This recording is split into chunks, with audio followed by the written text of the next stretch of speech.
If the overworld is somewhat like naturalistic or realistic, like in its feel and soundscape, the Nether is an alien dimension. Things don't sound natural or realistic at all in the Nether.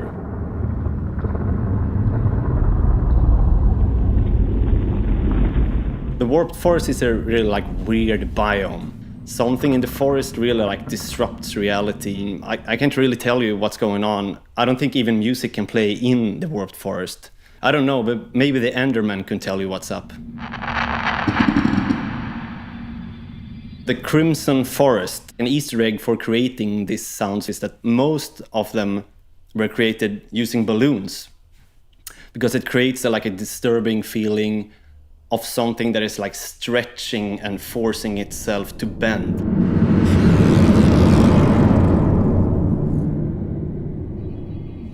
So the Soul Sand Valley, I would say like this biome is really ghostly, and if you listen closely, maybe you'll hear what the souls are trying to tell you.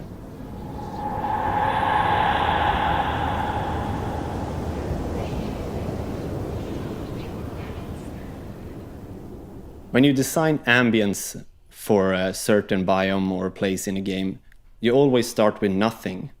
You have the visuals and then you have to fill it in with sound.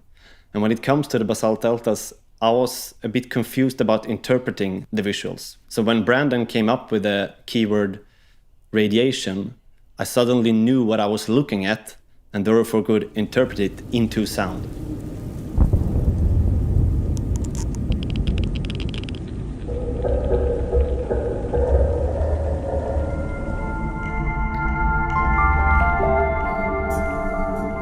With the new Nether music, we looked at each of the individual biomes and we decided, which biome felt right for the music piece. However, we didn't have a piece for the basalt deltas.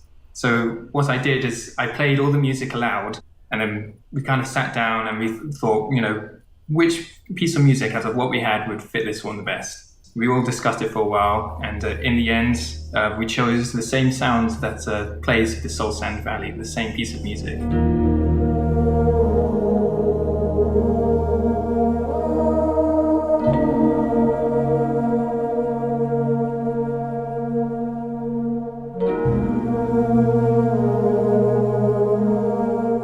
Players now associate that track with the spookiness that we have for the Soul Sand Valley, and they kind of see that it blends well with the creepiness of the basalt deltas with the overarching pillars. With the warped forest biome, however, we decided to specifically have no music at all. Players left with just the ambient sounds. They have to consider the environment around them. They don't have any of the emotion that we try to give them with music anymore. That's to try and communicate the strangeness of the forest and the strange materials around them and the very foreign environments.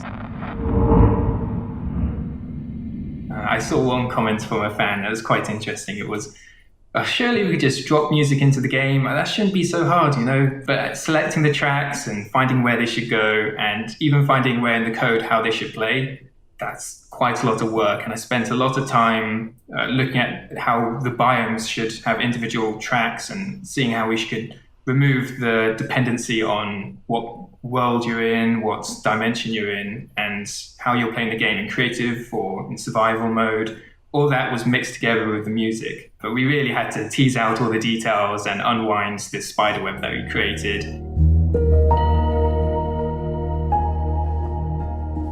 I've voiced many mobs in Minecraft since I started in the 1.9 update.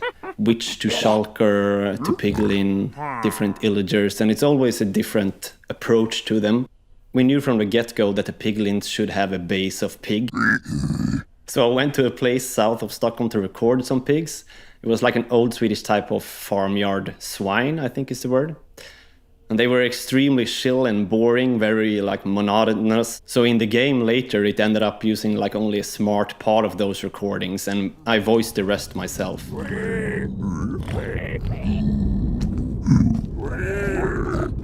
When Brandon showed me the striders for the first time in game, they made me think of some sort of alien insect or frog or something like that. So at that moment, I took a toy from my son, which I think is called like a click-clack hedgehog. And it makes these cute clicky noises. And when you spin it around, it's like... I combined that with my voice to put some more emotion into it. And there was the sounds for the strider. We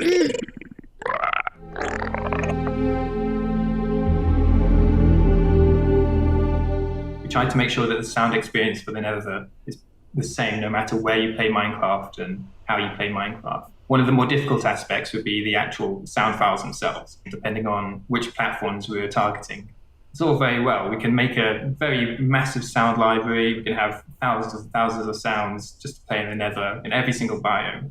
But that's not going to work on every platform. We have to target the very bottom end and the very top end, no matter where you want to play Minecraft. And all these different devices expect different audio formats, and they say we can't play this many channels of audio. There's all sorts of things to consider. So we had to try and pick the best sounds. We just reduced the number of them, and we made sure they're the right percentage chance for something to play.